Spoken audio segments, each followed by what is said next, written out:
This might be the most famous letter on Earth. It's the first letter in any language that uses the Latin, Cyrillic, or Greek script, which means it's the #1 letter for most of the world. We're even conditioned to associate it with a job well done due to the education system. As widespread as this letter is, it's virtually the same in every language. The Cyrillic version is called A and makes the sound A, or I won't say any more, as I don't want to accidentally anger the actual creators of this letter.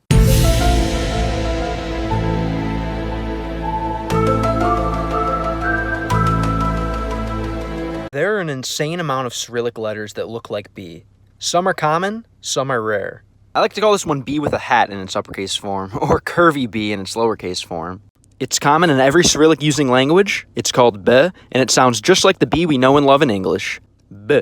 This one looks like the Latin capital B. It's called V, and like Spanish, it makes a V sound. V. Depending on the word position, language, and dialect, the pronunciation can vary slightly, but it's still going to all be centered around the V. This Cyrillic letter is one of the weirdest. It appears in every language that uses Cyrillic, and it's most often called G, making the sound G. But in Ukrainian and Belarusian, it's called H, making the sound H. In some alternate fonts, the letter can also look like this. Depending on the language, dialect, and word structure, it can also sound like K, H, or V. I like to call it the hangman letter, as its main sounds are G and H. But if you want to perfect your pronunciation, you'll have to do a bit of trial and error. This letter may look like a space invader, but its qualities really aren't so alien. It's used in every language that uses the Cyrillic script. It's called D, and it makes the English D sound.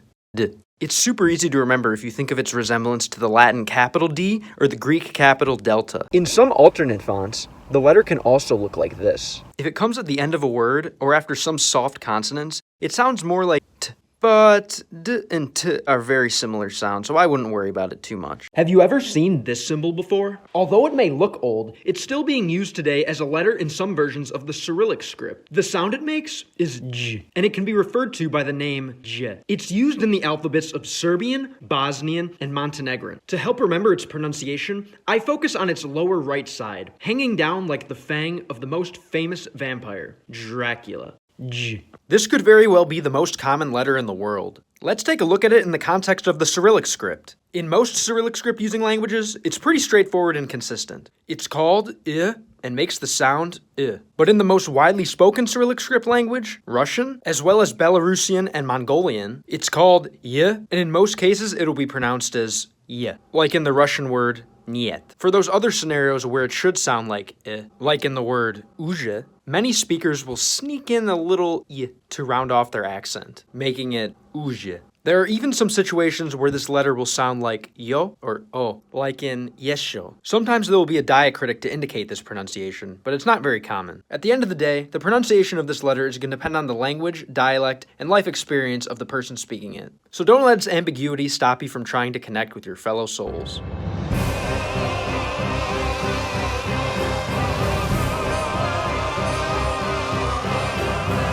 What might this symbol be? Is it an asterisk? No, you f***ing shithead. This special snowflake is a letter in the Cyrillic alphabet, and its name is Zhe. It appears in every language that uses the Cyrillic alphabet, and the sound it makes is similar to its name. That sound is Z. See how it kind of looks like someone sprawled out on an inner tube at a water park, getting some leisure time? Or maybe like someone laying on a beach somewhere, right under some buried treasure. Wait, what's that?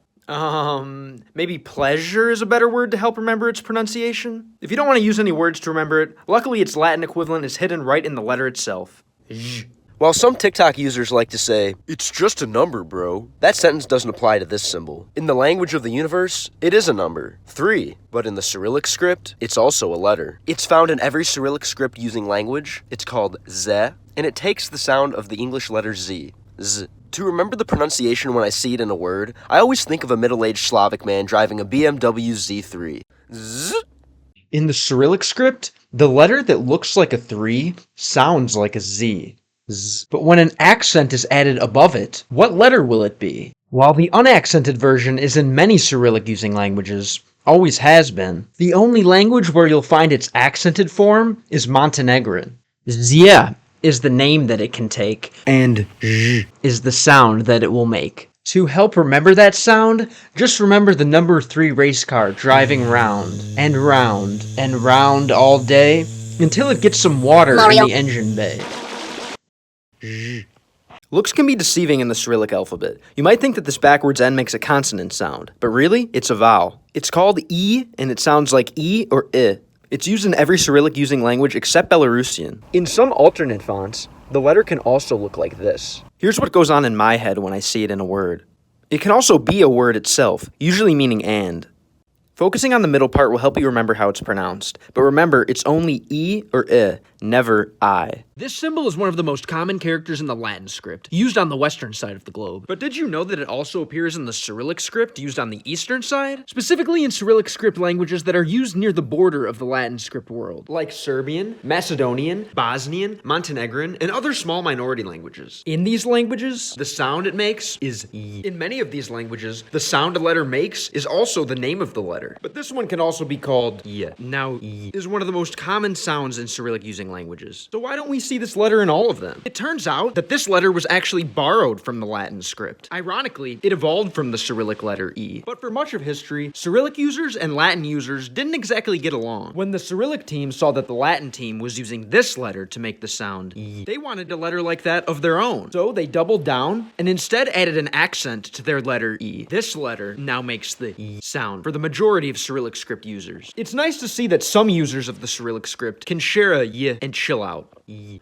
Most of the world knows this symbol. On its own, it's a brief but rude way to respond to a text. 2 of them, and you have a guitar-playing dog. 3 together? Well, that's a group of sad boomers who never got enough love. Or a Brazilian internet laugh. But the beauty of this symbol is that no matter what language or script it's found in, it makes the same sound. K.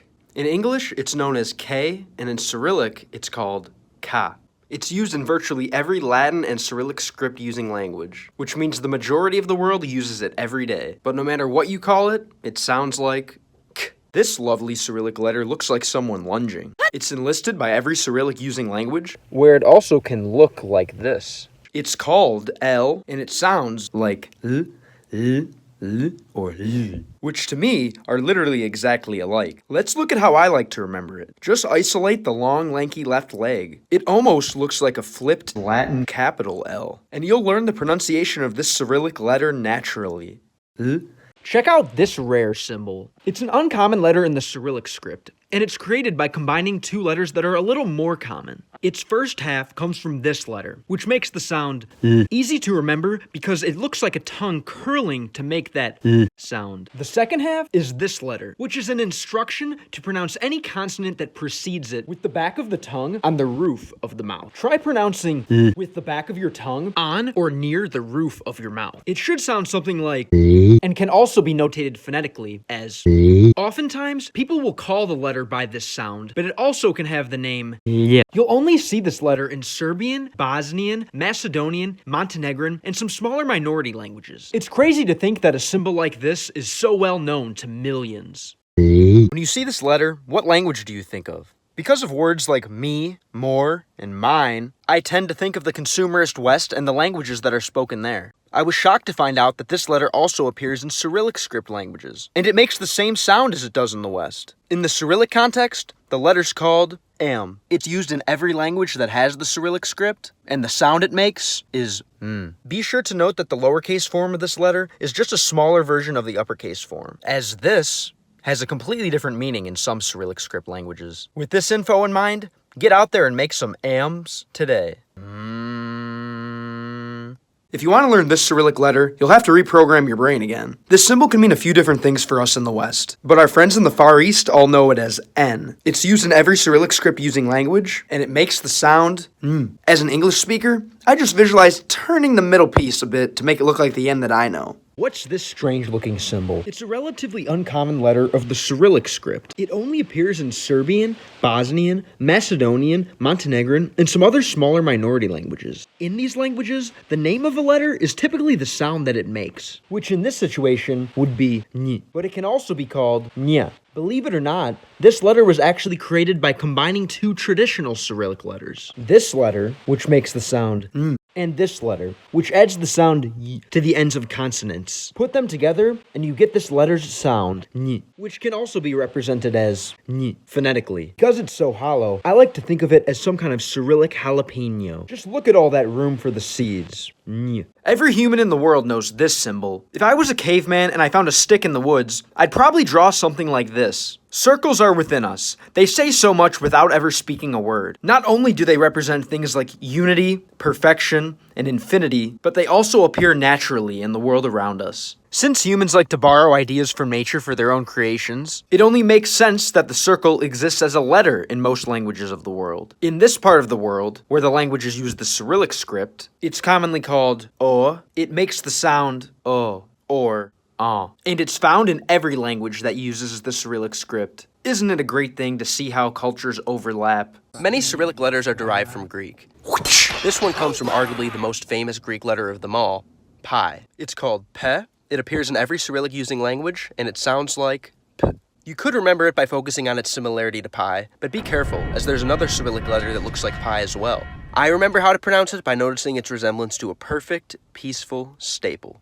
I remember when I first saw the Russian word for Russia, Potsner. If you speak a Latin script language, this symbol only means one thing. P. In Cyrillic, the letter's called R, and it makes the R sound. R. If you're trying to learn a Cyrillic script language, you're going to see it a lot because it's in all of them. You can always override your brain's programming with some trusty mental spray paint. Focusing on the upper left-hand corner of the letter will help you remember how it's pronounced. If you're an English speaker, then you likely know this symbol as the letter C, and you know that it can make quite a few different sounds depending on the other letters that surround it. But what does this symbol mean to a Russian, a Bulgarian, a Ukrainian, or one of the many other people who use the Cyrillic script? To them, it's a letter as well, and it appears in every language that uses the Cyrillic script. In these languages, it's commonly called S, and it consistently makes the same sound. I was always confused seeing the Cyrillic acronym for the USSR, CSCP. I later found out that it stood for Soyuz Sovietske Sotsialistichske Republik. What a mouthful. No wonder the Soviet Union was a mistake. Well, at least it helps me remember how to pronounce this letter. This letter is very common in the Latin script, but depending on the language it's used in and the letters it's paired with, it can make all kinds of different sounds. When this letter appears in Cyrillic, it's a lot simpler. It still is very common, but it only makes one sound. S. But what happens when you add an acute accent to it? It will still be present in many Latin script-using languages, but this video is about the Cyrillic version, where it's an extremely rare occurrence. In Cyrillic, you'll only see this letter in the Montenegrin language, where it can be called sye, and it'll sound something like sh. Don't get it confused with the sound that this letter makes. Sh, which is said with the tongue curled. Sh is said with a flat tongue. Luckily, these sounds are very similar, and if you speak with enough speed and confidence, no one will know the difference. Shh. Here's another symbol that's shared by the whole world. It appears in some shape or form in almost every script on Earth. It's a staple in Latin, the most widely used script on the globe. It shows up all over the Chinese characters. And in India's two most common scripts, it seems to be in almost every letter. But in this video, we're going to take a look at its role in the Cyrillic script. This symbol appears on its own as a letter in every language that uses Cyrillic. It's commonly called te, and just like in Latin, it makes the sound t. In Cyrillic, for some reason, it can also look like this in alternate fonts. It's amazing to see how much we all have in common. People from different cultures sometimes don't get along because of history, poor leadership, or personal experiences. But underneath our different cultures, we're all members of the same culture, the same race. Human. So it should not be taboo to make jokes or critiques about your fellow brothers and sisters. Acknowledging our differences is what makes life worth living, but make sure to do it out of love. Studying a foreign language means time and effort put towards understanding and connecting with people completely different from you. It's a monumental exercise in empathy. If the whole world spoke the same language, we'd be one giant step closer to fixing the mess of the modern world. So keep studying and remember this letter. It looks like someone coming in for a hug, so use it to hug your fellow humans with words. And that's the t. What's this interesting looking symbol? You may be surprised to find out that it's a letter in the Cyrillic script, though it only appears in Serbian, Montenegrin, and Bosnian. Despite its uncommon usage, it actually looks and sounds very similar to a much more commonly used Cyrillic letter. This letter, which makes the sound ch, almost as if someone was laughing at it for being upside down. Now just imagine taking this letter, helping it stand right side up, and offering it a cigarette to chill out. That's how you'll get the sound that this letter makes. Ch. It's a more calm version of that that ch sound, said with a narrower mouth and the tongue closer to the roof of the mouth. This letter is normally going to be called ch, but it also can be called ch. It's the first letter in the Serbian word for Cyrillic, Cyrillica, so don't forget it. Ch. This is quite an interesting letter in the Latin script. Here's a list of some of the sounds it makes, and that's not even all of them. But in the Cyrillic script, this letter's much more consistent. It only makes one sound. In Cyrillic, the letter's called U. It's a crucial part of every Cyrillic script language. And guess what? Just like its name, the sound it makes is U. When I see it in a sentence, I completely ignore the bottom half like the gentleman I am, and I keep my eyes up here. The shape of the top part helps me remember the pronunciation. U. Did you know that this is a Cyrillic letter? Although some might say, it was stolen from Greek, it's grown to global status. We can use this symbol as an example of our shared humanity. Besides, the Greek version looks a bit different anyways. As a global symbol, it appears as a letter in every Cyrillic script using language. In Cyrillic, it's called F or F, and the sound it makes is F. To help remember, I always think of phosphorus on the periodic table, or phosphor, as the sound appears twice, and the symbols look similar. After all, the periodic table was invented by a Russian guy. I guess that's a win for the Cyrillic script. Wait. Oh, what the f? This has to be the symbol with the highest amount of different meanings. From a kiss to a railroad crossing sign to just plain no, this symbol has countless different uses. It's only fitting that when used as a letter, it can signify many different sounds depending on the language that it appears in. When it appears in a Cyrillic script using language, it's typically called ch. It's used in every language that has Cyrillic, and the sound it makes is ch. I learned foreign languages by playing video games with native speakers. I found out from my investigations that in most Cyrillic languages, this letter is used to designate laughter. So it's not too hard to remember once you've seen it a few times. But don't be fooled. It's not ha ha ha. Instead, it's a more Slavic laugh. Ha ha ha. This little U with the tail makes the ts sound. It's pretty easy to remember if you think of the classic Russian word tsar. If that doesn't work, it does look an awful lot like Caesar Milan reaching down to nip the ear of a misbehaving dog. This upside-down backwards lowercase h is a very common letter in the Cyrillic script. Its name is ch. It appears in every Cyrillic script using language, and it makes the same sound in all of them. Ch. While some Cyrillic characters look like Latin letters flipped sideways, ch is flipped both sideways and upside down. I remember how it's pronounced by imagining the noise a condescending snob would make after noticing that it's upside down. This letter doesn't even know which way is up. Ch. How embarrassing. Take a look at this strange symmetrical symbol. It's a letter in some versions of the Cyrillic script, where it appears in the alphabets of Serbian, Macedonian, Montenegrin, Bosnian, and some smaller minority languages. It can take the name j, and the sound it makes is j. You can remember its pronunciation because it looks like a bee with its stinger out buzzing around. J. It also kind of looks like a, It's hard to be a human and not know about the multilingual onomatopoeia sh used to stop someone from speaking. GameLang, your videos are just ripped off from Wiki. In the Cyrillic script, that sound can be made with just one letter. It's called sha. It's used in every Cyrillic script language, and as you can guess, it sounds like sh. Other interjections like oh, huh, and wow are generally used in a short and blunt manner, but sh can be extended indefinitely. Shh. Conveniently enough, sha appears to be the Cyrillic letter with the longest horizontal distance. Focusing on the length of the letter helps me remember how it's pronounced. Sh.